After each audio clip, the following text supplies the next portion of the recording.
ना फिर बहुत इजी हो जाएगा सॉल्व करना। मैं मान लो एक 6 सेंटीमीटर की लाइन ले लेता हूँ, ठीक है, और लाइन का नाम ए बी, ठीक है। अब मैं इसका ट्राइसेक्शन करता हूँ। ट्राइसेक्शन का मतलब होता है बराबर हिस्सों में बांटते, बराबर 3 हिस्सों में, 3 पार्ट्स में, ठीक है। तो ये पहला पार्ट, दूसरा पार्ट, तीसरा पार्ट। 6 सेंटीमीटर की लाइन है, बराबर 3 हिस्से करेंगे तो हर हिस्सा कितने सेंटीमीटर का हो जाएगा? 2-2 सेंटीमीटर का हो जाएगा। ये दो और ये भी दो। जहां से हमने काटा है वहां पे मैं क्या पॉइंट्स ले लेता हूँ? जो पहली बार जहां से काटा, पहले 2 सेंटीमीटर का पी और फिर अगले वाले का क्यू। इतना काम हो गया, ठीक है। अब ध्यान ध्यान देखो ट्राइसेक्शन में। अब मैं इसी को 2 बार बना लेता हूं। ये A B P Q P Q, ठीक। अब देखो ध्यान से, जब मैं एक काम करता हूं कि यहां से बी को हटा देता हूं, ठीक है, तो ये भी 2 सेंटीमीटर है और ये भी 2 सेंटीमीटर है, ठीक है। तो अगर पॉइंट P A से भी 2 सेंटीमीटर की दूरी पे है और Q से भी 2 सेंटीमीटर दूरी पे है, तो यानी कि मैं ये कह सकता हूं जो ये पॉइंट P है वो मिड पॉइंट का काम करेगा। किसका? Mid point of AQ।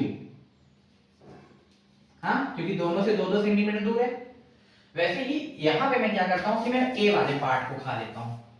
जब मैं इसको गायब कर दूंगा तो ध्यान से देखो, ये भी 2 सेंटीमीटर है, पी क्यू क्योंकि हाइट, और क्यू भी 2 सेंटीमीटर है। यानी कि इस वाले केस में जो पॉइंट क्यू है वो किसका काम कर रहा है? वो मिड पॉइंट का काम कर रहा है। और किसका मिड पॉइंट है? पीबी का। बस इसी अंडरलाइन कॉन्सेप्ट का इस्तेमाल हमें अपने दिए हुए क्वेश्चन में करना है। अब मैं ये हटा देता हूं जो हम लोगों ने सारे।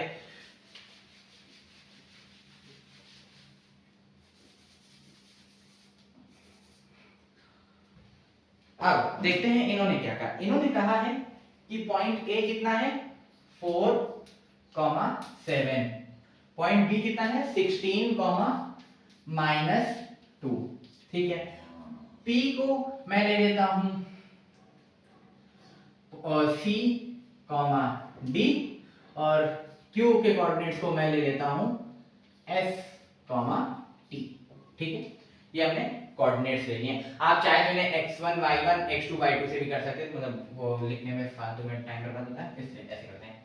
अब हमें देखा था पहले केस में क्या हो रहा था। जो पॉइंट P है, point P acts as a mid point. इसका मिड पॉइंट AQ का, क्योंकि दोनों से बराबर दूरी पे है, हाँ कि ना। जो डिस्टेंस AP है वो डिस्टेंस PQ के बराबर है। अच्छा, दोनों डिस्टेंस बराबर है यानी कि P पॉइंट क्या है? मिड पॉइंट है, ठीक है। तो मिड पॉइंट फॉर्मूला लगाते हैं। तो C is equal to 4 plus S upon 2 के बराबर होगा, और D is equal to 7 plus T upon 2 के बराबर होगा, हाँ कि ना। क्या फॉर्मूला था? y is equal to y1 plus y2 upon 2, ठीक है, और x is equal to x1 plus x2 upon 2। तो ये हो गया मिड पॉइंट, और क्या बोलते हैं, AQ का। अब हम आगे चलते हैं, PB का मिड पॉइंट देखते हैं। PB का मिड पॉइंट क्या है? Q है। तो अब मैं लिखूंगा Q acts as a midpoint of PB। फिर से मिड पॉइंट फॉर्मूला लगाएंगे, क्या होगा? S is equal to C plus 16 upon 2, और y कोऑर्डिनेट निकालने के लिए क्या करेंगे? T is equal to D plus -2 upon 2। तो ये हो जाएगा T is equal to D -2 upon 2। Sorry, D नहीं है यार, अच्छा D तो है, ठीक है। तो क्या किया है? x is equal to x1 plus x2 c plus 16 upon 2, और y is equal to y1 plus y2 upon 2। अब आगे सॉल्व करते हैं। ध्यान से देखो, हमारे पास कितने अननोन वेरिएबल हैं? 4 हैं, 1 2 3 4 c d s t। तो और हमारे पास इक्वेशन भी कितनी बनी? 4। पहली इक्वेशन ये बनी है, दूसरी ये बनी है, तीसरी ये बनी, चौथी ये बनी, यानी अब हमारा काम हो जाएगा। बस हमें इसे क्या करनी, सॉल्व करनी है, फटाक से सॉल्यूशन आ जाएगा। अच्छा ठीक है, अब ध्यान से देखते हैं कि कैसे करते हैं। एलिमिनेशन से करना हो तो एलिमिनेशन से करना, सब्स्टिट्यूशन से करना हो तो सब्स्टिट्यूशन से कर लो, जिसका आपका मन हो। जैसे मुझे मान लो कि मैं यहां से क्या काम करता हूं, c की वैल्यू निकाल लेता हूं इक्वेशन 1 में। क्या 2 इधर मल्टीप्लाई करना जाएगा तो 2c हो जाएगा, ठीक है। और 4 को सब्ट्रैक्शन के लिए भेज दूंगा तो कितना बन जाएगा, 2c, 2 इधर चला गया और जो 4 है ये सब्ट्रैक्शन के लिए आ गया, तो 2c - 4 s। इसको मैं दे देता हूं नाम इक्वेशन 1 का, ठीक है। ये जो सिंपलीफाई किया मैंने, इसको इक्वेशन 1 का नाम दे दिया। और इसको मैंने नाम दे देता हूं इक्वेशन 2, ये भी तो बनाई थी। और मैं क्या कर देता हूं, सब्स्टिट्यूट कर देता हूं, substitute value of s in equation 2, ठीक है। s की वैल्यू सब्स्टिट्यूट करो, s की जगह ये रख लेते हैं 2c - 4 is equal to s is equal to c + 16/2, c + 16/2। 2 divide कर रहा उधर मल्टीप्लाई करने जाएगा, ध्यान रखना पूरे से मल्टीप्लाई करेगा, कई लोग आधे से करके चल देंगे। तो 2 2 * 4c - 4 2 * 8 is equal to c + 16। ये c यहां पॉजिटिव का है तो इधर आगे नेगेटिव का हो जाएगा, तो 4c - c 3c। ये 8 नेगेटिव का है, उधर जाके पॉजिटिव का हो जाएगा, उधर जुड़ेगा जब जाके 16 + 8 तो कितना हो जाएगा 24। तो c यहां क्या कर रहा है, मल्टीप्लाई, हम इसे इधर ट्रांसपोजिशन मेथड से ले जाएंगे, डिवाइड करेगा, 3 8 = 24। मेरे पास c की वैल्यू आ गई 8, पहला आदमी निपट गया। अब substitute value of c in equation 1। पहली इक्वेशन में लगा लो c की वैल्यू क्या है, 2c - 4 is equal to s, तो 2c, c की जगह 8 - 4 इज इक्वल टू s। 8 4 = 32, 32 में जब आपका 4 चला जाएगा तो कितना बचेगा, 8 4 = 28। सीरियसली 28 आ रही इसकी वैल्यू, ये भाई गलत कॉपी किया है, सॉरी, यहाँ पे करेक्शन है, ध्यान दो 2c है तो इसको 2 कर लो, है ना, वो मैंने 4 लिख दिया था गलती से, इसलिए इतनी बड़ी वैल्यू आ रही है। s = 8 2 * 16, 16 में 4 गया तो कितना बचेगा, 12 बचेगा। s की वैल्यू आ गई 12। अब हमें दो और लोग निकालने हैं, क्या क्या निकालना है अभी हमें, c निकाल लिया, s निकाल लिया, d और t बचा है। d और t के लिए हमें ये वाली इक्वेशन सॉल्व करनी पड़ेगी, ठीक है।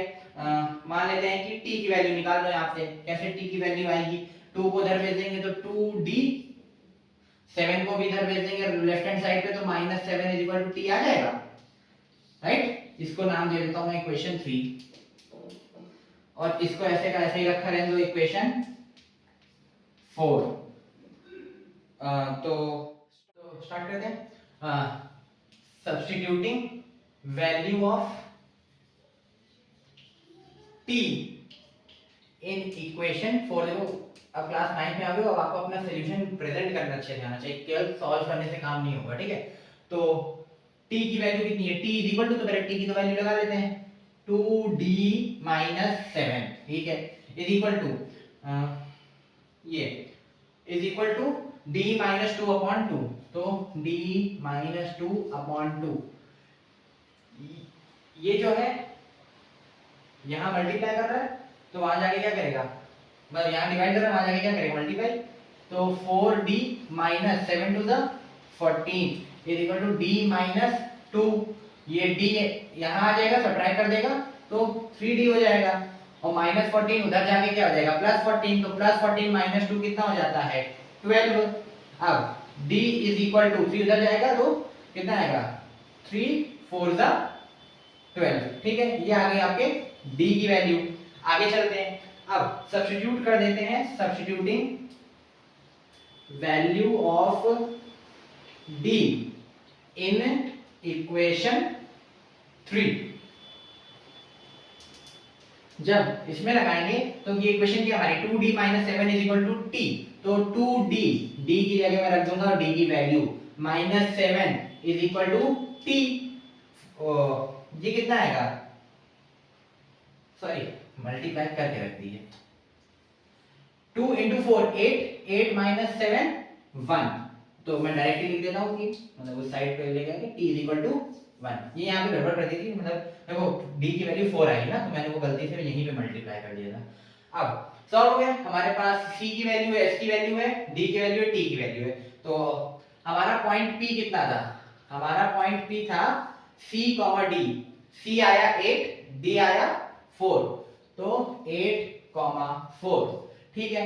पॉइंट Q के कोऑर्डिनेट्स क्या थे? पॉइंट Q के कोऑर्डिनेट्स थे S, T। S की वैल्यू है 12, T की आई 1, तो हमारा आंसर आ गया 12, 1। आई होप आपको ये क्वेश्चन समझ में आ गया होगा, कुछ टफ नहीं था। शुरुआती कॉन्सेप्ट आपको समझ में आना चाहिए था, और सेकंड इसमें जो इंपॉर्टेंट चीज आपको आनी चाहिए थी वो था मतलब कैलकुलेशन बड़ा था। ठीक है, आपको दो pair of linear equation solve करने थे, आपकी कैलकुलेशन अगर सही होगी तो आप इसे आसानी से कर लेंगे। मिलेंगे अगले क्वेश्चन में।